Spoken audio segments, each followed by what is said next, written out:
Hey everybody, welcome to Black Spring on your Friday. Now it looks like the auto industry is preparing themselves for a post-Easter reset. Now earlier this week, President Trump signaled that reopening the U.S. on Easter or by Easter would be a, quote, a beautiful thing, end quote. But of course, not without pushback from Democrats and Republicans, not to mention, of course, presidential candidate Joe Biden, and more.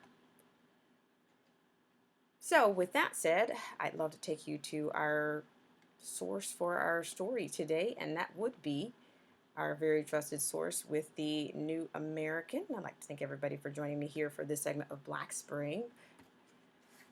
Now, this was written on Thursday, March 26, 2020. It's entitled, Auto Giants Aim to Reopen as Manufacturing Stalls Under Pandemic. Now, this was written by Luis Miguel.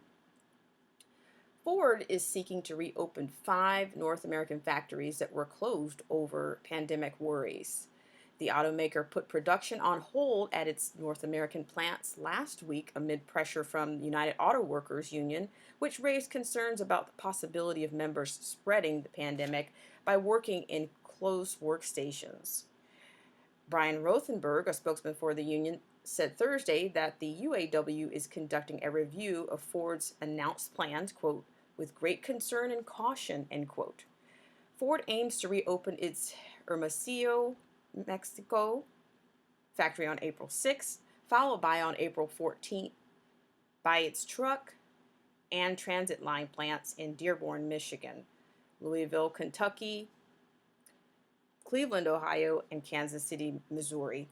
Additionally, the company wants to restart U.S.-based parts-making plants in Michigan, Missouri, Kentucky, and Ohio.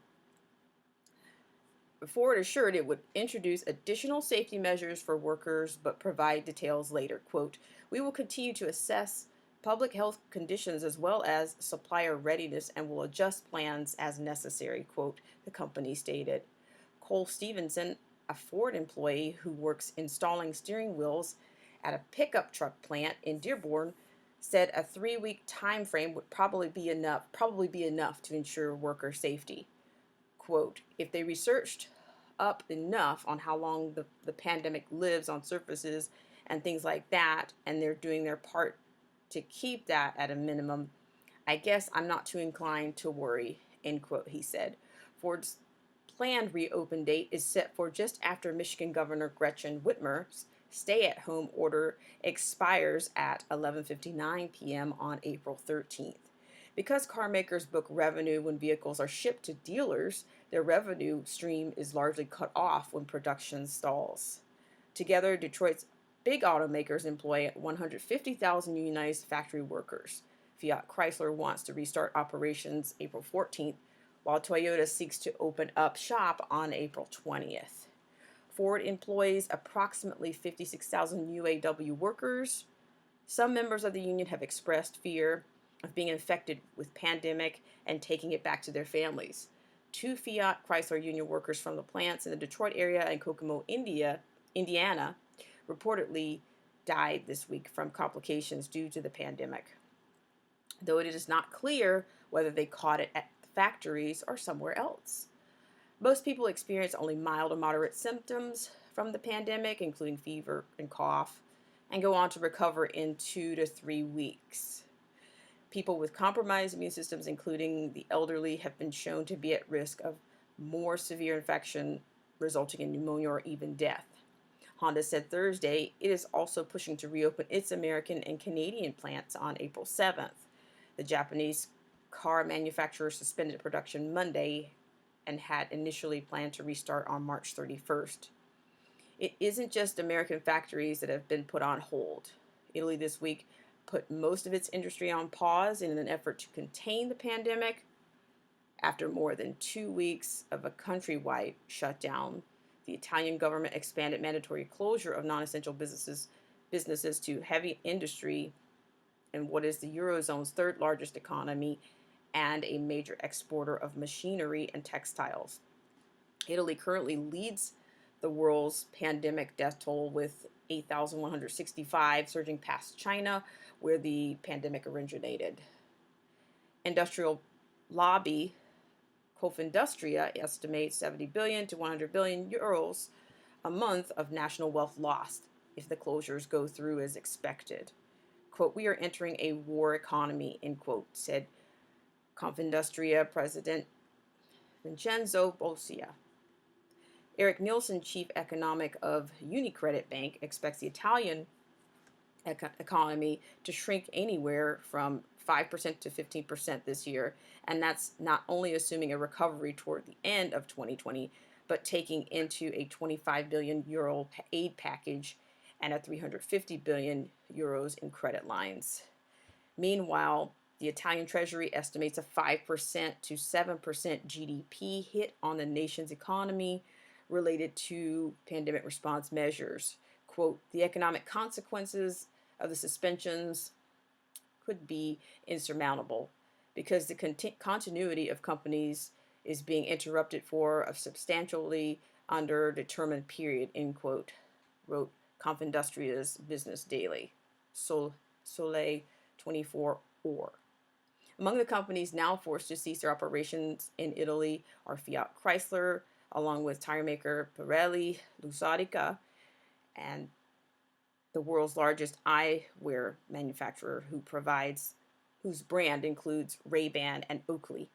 While the industrial shutdown in Italy is currently programmed to last a week, the actual length remains uncertain and will ultimately depend on the status of the outbreak.